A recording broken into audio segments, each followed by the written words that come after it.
Well, you needed a stopper. What did you see Charlie have out there tonight? Well, he pitched so well, very effective at keeping the ball down. He rolled up a bunch of ground balls. Left-handers were a little challenge for him early, and then he tightened things up there. He had a good breaking ball again tonight. Good composure, good rhythm and tempo on the mound, repeated delivery, same thing we saw basically the last time out. It was an excellent outing for Charlie. This is what we needed. Still yet to be on a team that's lost a shutout, so that record stays intact. Good to see him extend himself out pitch count-wise, just like he has been this year. Yes, we were looking for that opportunity. I mean, last time he'd gotten that deep in his pitch count was back in Cincinnati, much earlier in the season. I think it was one of his complete games. So a fresh night, cool air, not the heat we've been dealing with or anything like that. He was feeling good. Velocity was good. McKendry, checking with him the last couple innings, he said his stuff's still playing really well, so we decided to push him back out there. What's the key for Charlie against those left-handed hitters going forward? What are the things he has to kind of do? Well, I think number one is just, he pays attention to a lot of things, and he looks at numbers, and sometimes he sees just what they're hitting against him, and maybe what the splits are. But he's got weapons to get them. He's just got to find a way to maybe even remove the batter and just spot up the glove and follow the catcher around. He's definitely got the weapons. You saw it a couple different times. I mean, the last two at-bats to Huff in particular, he was able to keep Sandoval in check throughout the night. Scherholz was swinging the bat extremely well off of him.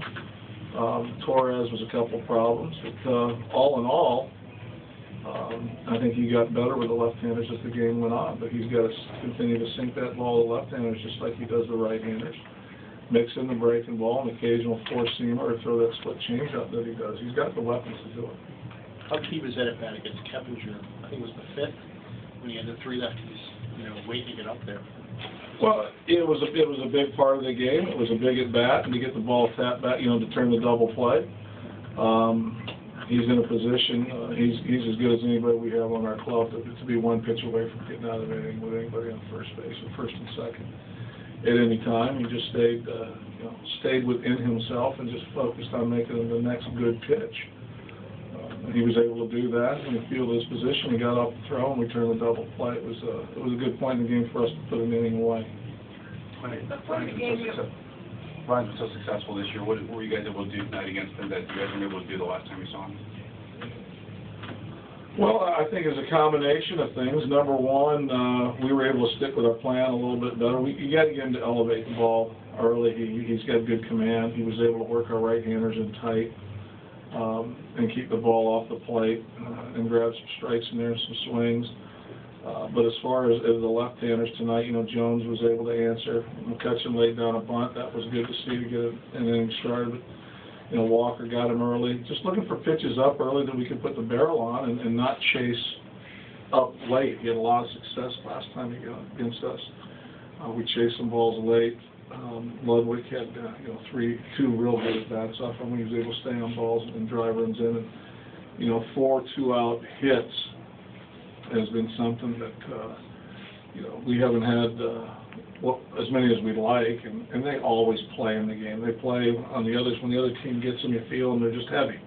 They're heavy. You're that close to getting out of an inning, and boom, you give up a run. And especially in the one inning, we were able to back a couple 2-out hits with Ryan and with Brandon. So he probably didn't have as fresh as stuff as he's had from time to time, but we were able to take advantage of it.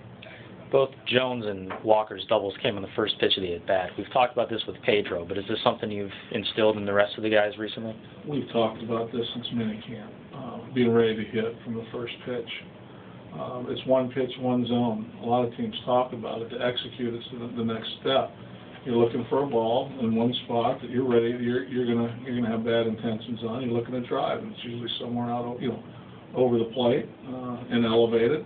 Those two guys were able to do it, but it's knowing what you want to do and then executing the swing and not trying to get big or most often you're looking for that one pitch, you chase something else. You get 3 strikes. You got to make them play. They both got balls in zones they were looking for, and we put good swings on them. You talked before the game about things not clicking in so many different areas, and then tonight you get contributions from everybody and from a good chunk of your lineup and pitching and defense. Can that sort of jumpstart you guys back the right direction? Well, it's a good start. It's all we could do tonight. We need to go out and play a complete game, and we did. There's a couple things that raised our eyebrows late, especially in that ninth inning, but we got a good start. You know, that's always critical. You get to start out of the box from your pitcher. You have opportunities on offense to make things happen, then you do. You play solid defense. We turn a couple double plays. All in all, it was one of the better games we've had in the last couple of weeks. Any irony to the fact that, you know, you struggle at home, but then you fly all the way across the country and play the defending champs, and that's Drips with irony, doesn't it? We've had a pretty good turnaround on the road, and especially with winning first games of series on the road. So it's not something that you know, catches us off guard. And the one good thing about these guys is we know you're playing a good team. You're playing in front of a packed house. You got to play. You got to show up. You got to play. And we were able to do that tonight.